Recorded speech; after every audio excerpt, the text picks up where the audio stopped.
the door closest to room 226. 7:30, folks. Please leave the entrance open. I knew that the third and the fourth and the fifth, the longer this goes on, the more people are going to show up, because this is who he is. In my own history, I didn't know I was raped at the time. It was years later that I realized what had happened to me, that it was that I was raped. We cannot conduct public life like this, where decades-old allegations with no corroborating evidence can bring somebody down and destroy their lives. Clarence Thomas was kind of a tough guy. So when somebody attacked him like that, he fought back. Kavanaugh was a nice boy who went to a prep school, and nobody ever said nasty things about him. This is a whole new experience for him. My sister's friends are actually going to skip school today and go to the protest. I just hope they treat her with some kind of respect and politeness that they usually don't. They accuse people like me of secretly wanting to see Roe v. Wade overturned. I openly want to see Roe v. Wade overturned. We believe! We believe! I need our help! We believe! Ah, look at the white lady! Kavanaugh, yes! It's a win for freedom. It's a win for human rights. We need to confirm Kavanaugh.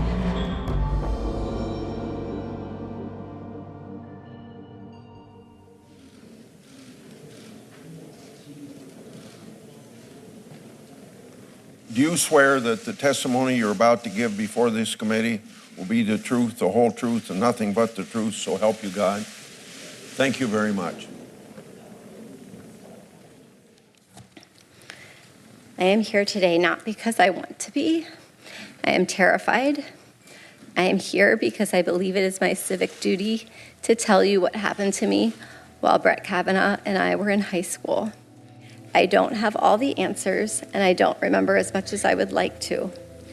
But the details about that night that bring me here today are the ones I will never forget. They have been seared into my memory and have haunted me episodically as an adult. I drank one beer. Brett and Mark were visibly drunk. Early in the evening, I went up a very narrow set of stairs leading from the living room to a second floor to use the restroom. When I got to the top of the stairs, I was pushed from behind into a bedroom across from the bathroom. I couldn't see who pushed me. Brett and Mark came into the bedroom and locked the door behind them. There was music playing in the bedroom. It was turned up louder by either Brett or Mark once we were in the room. I was pushed onto the bed, and Brett got on top of me. He began running his hands over my body and grinding into me. I yelled, hoping that someone downstairs might hear me, and I tried to get away from him, but his weight was heavy. Brett groped me and tried to take off my clothes. He had a hard time because he was very inebriated, and because I was wearing a one-piece bathing suit underneath my clothing. I believed he was going to rape me. I tried to yell for help. When I did, Brett put his hand over my mouth to stop me from yelling. This is what terrified me the most and has had the most lasting impact on my life. This was an extremely hard thing for me to do, but I felt that I couldn't not do it. Apart from the assault itself, these past couple of weeks have been the hardest of my life. I've had to relive this trauma in front of the world, and I've seen my life picked apart by people on television, on Twitter, other social media, other media, and in this body who have never met me or spoken with me. I am an independent person, and I am no one's pawn. My motivation in coming forward was to be helpful and to provide facts about how Mr. Kavanaugh's actions have damaged my life so that you could take into a serious consideration as you make your decision about how to proceed. It is not my responsibility to determine whether Mr. Kavanaugh deserves to sit on the Supreme Court, my responsibility is to tell you the truth. 27 years ago, I was walking through an airport when I saw a large group of people gathered around a TV to listen to Anita Hill tell her story. What I saw was an attractive woman in a blue suit before an all-male judiciary committee, speaking of her experience of sexual harassment. This is not a trial of Dr. Ford. It's a job interview for Judge Kavanaugh. Is Brett Kavanaugh who we want on the most prestigious court in our country? Is he the best we can do?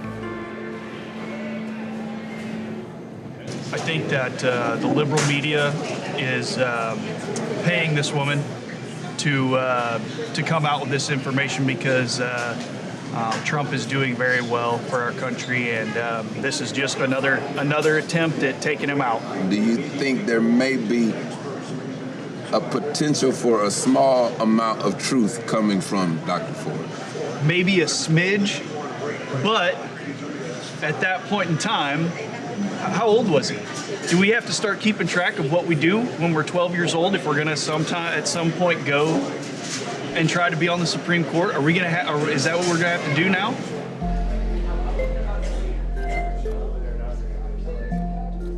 During something like this, like everyone wants to do is check up what's happening and like read the news and read articles and stuff. So what's the top story? This is the live.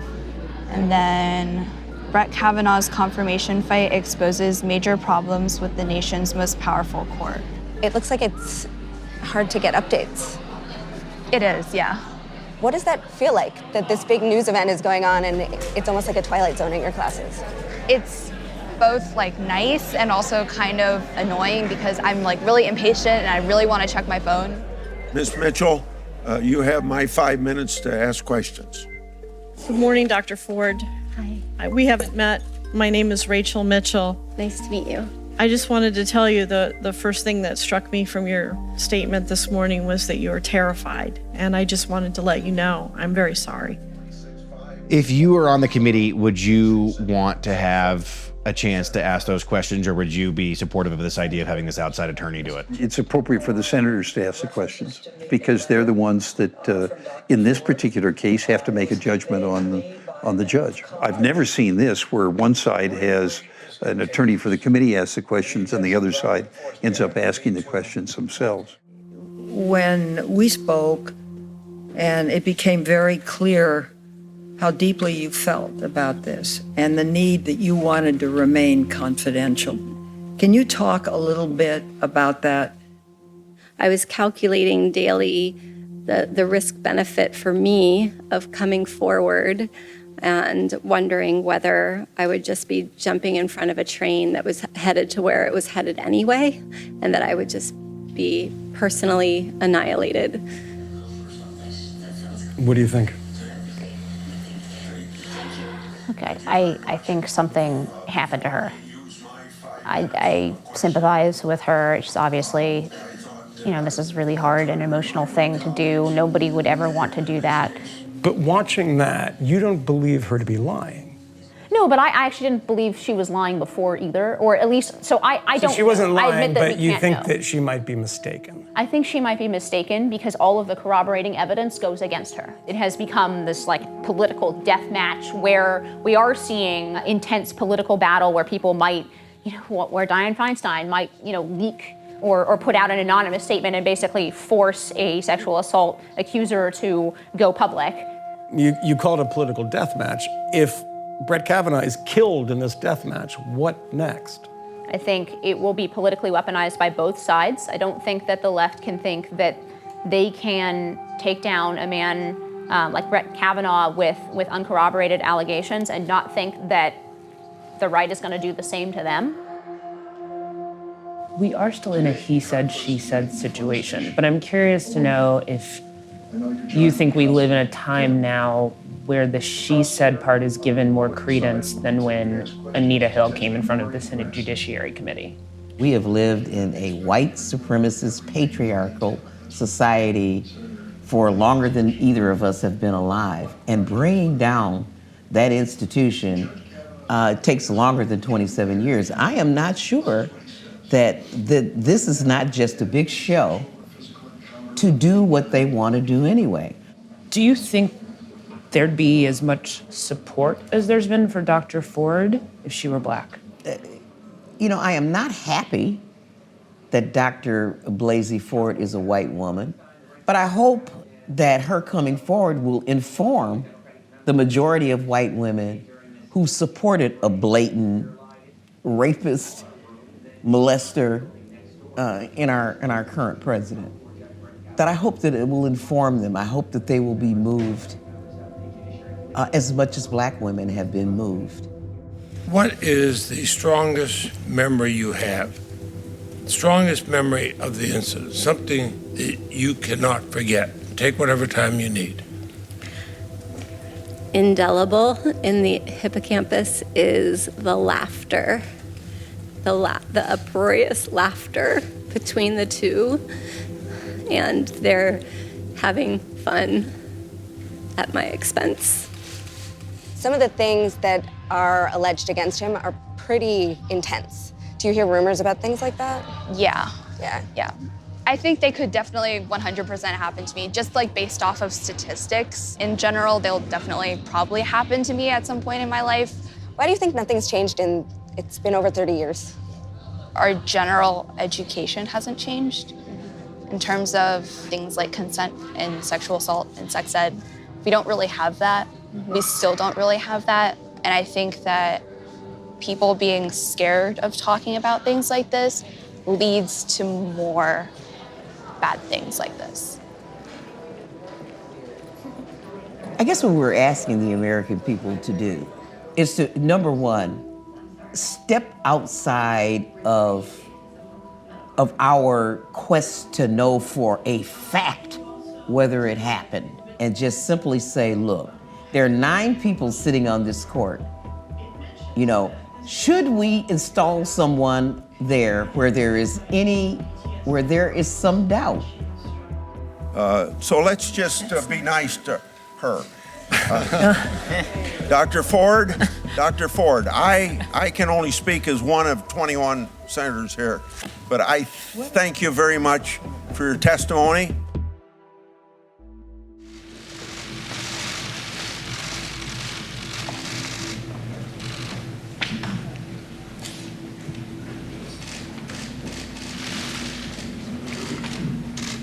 Would you please rise, sir?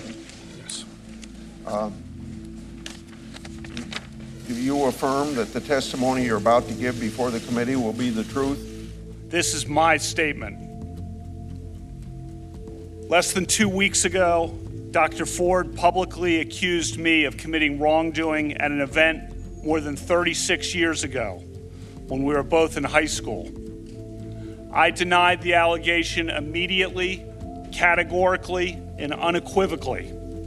The challenge, I think, is that the 3 people she named as being present at the time have no memory of the incident. Her case would have been much stronger if some of them had remembered. So it sounds like if you were on the committee, you're leaning towards confirming. I'd want to know whether he's talked to the 3 witnesses that have denied the event took place and tried to influence him. My family and my name have been totally and permanently destroyed by vicious and false additional accusations. He's very confrontational, and if he did do something like that, and even if he didn't know that it was wrong, I would feel very unsafe going up to him and saying that this was wrong what you did, because I feel like he would lash out. This confirmation process has become a national disgrace. This whole 2-week effort has been a calculated and orchestrated political hit, fueled with apparent pent-up anger about President Trump and the 2016 election, fear that has been unfairly stoked about my judicial record, revenge on behalf of the Clintons, and millions of dollars in money from outside left-wing opposition groups. And as we all know, in the United States political system of the early 2000s, What goes around comes around. We mean no ill will.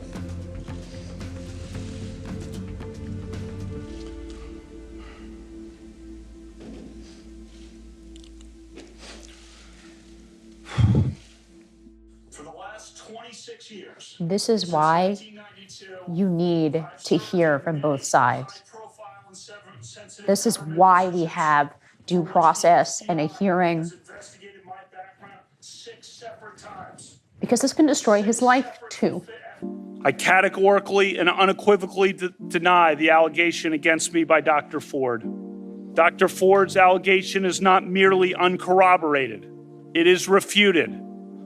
But I swear today, under oath, before the Senate and the nation, before my family and God, I am innocent of this charge.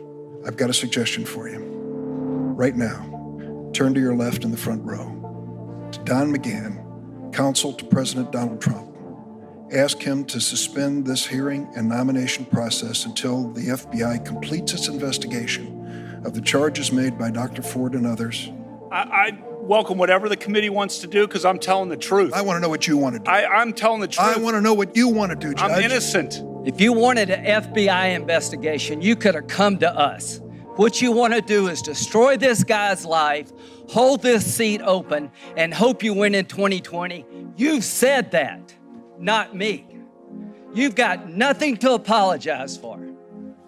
This is the most unethical sham since I've been in politics. And if you really wanted to know the truth, you sure as hell wouldn't have done what you've done to this guy. This is not a job interview. This is hell. Certainly came off as a powerful denial and I thought brought credibility to it. So you were here 30 years ago. We're watching this today. Has anything really changed? You know, compared with 27 years ago with the Anita Hill hearings, I'd say members are more hostile than they used to be, if that's even possible. Towards the nominee. So you think that Kavanaugh's having a tougher time than Clarence Thomas did? Yes. In terms of the way he's being treated by the Senate? I do. So what do you make of all this? Well, it's a joke. The presumption of innocence is critical. You're not even giving the benefit of the doubt to the men. Women need to respect men as well. Mm-hmm. So I don't believe her at all.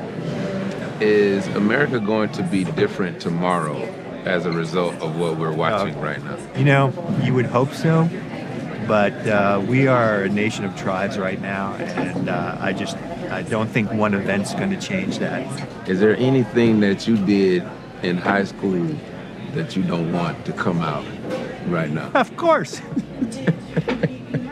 But I'm also not running for Supreme Court Justice. Fair enough. So this is not just a referendum on Brett Kavanaugh. This is also a referendum on Me Too. I think it's a referendum on what Me Too is going to be going forward. Is it going to be about bringing down sexual predators with evidence, working with the long-held principles, both of the judicial system and of American culture, to uphold things like due process and fair hearing? Or is it going to degenerate into an atmosphere where any allegation, no matter how little evidence there is for it, no matter how much contrary evidence there is for it? I think if we go with this, if this is the legacy of Me Too, it's just going to become a political weapon, and it's going to become a political football, and it's ultimately going to hurt women who do come forward to say that they've been sexually assaulted. So where do we go from there? This is a tremendous opportunity for some boy who is now 8 years old to be educated that you don't become a man by being boorish. You know, for other boys not to dare you to deflower some girl in order to become a man. Maybe this is a chance for people to approach growing into manhood with less hubris, with a greater sense of equality. I'm going to give you a last opportunity. We're right here, right in front of God and country. I want you to look me in the eye. Are Dr. Ford's allegations true? They're not accurate as to me. I have not questioned that she might have been sexually assaulted at some point in her life by someone, someplace. But as to me, I've never done this. None of these allegations are true. Correct. No doubt in your mind. Zero. I'm 100% certain. You swear to God. I swear to God. It became the default was to believe you.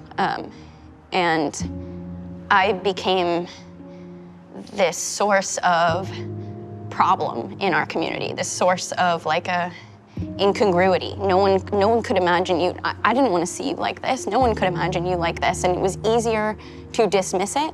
And so by default, everyone believed you. And you didn't have to do anything or change anything. And you got to keep everything the way it was. And I had to leave everything and leave everybody. One of my biggest regrets throughout all of this is, in addition to, hurting you that night and causing that trauma, I had 10 years of opportunities to right that. And I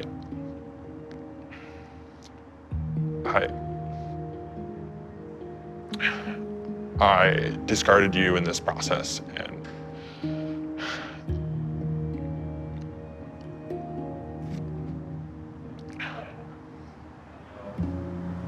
this whole interaction is pretty incredible to watch. I mean, it's so raw and emotional and brutally, brutally honest and human. I mean, these guys are just sitting, having a very simple conversation, and it's an incredibly difficult conversation to have.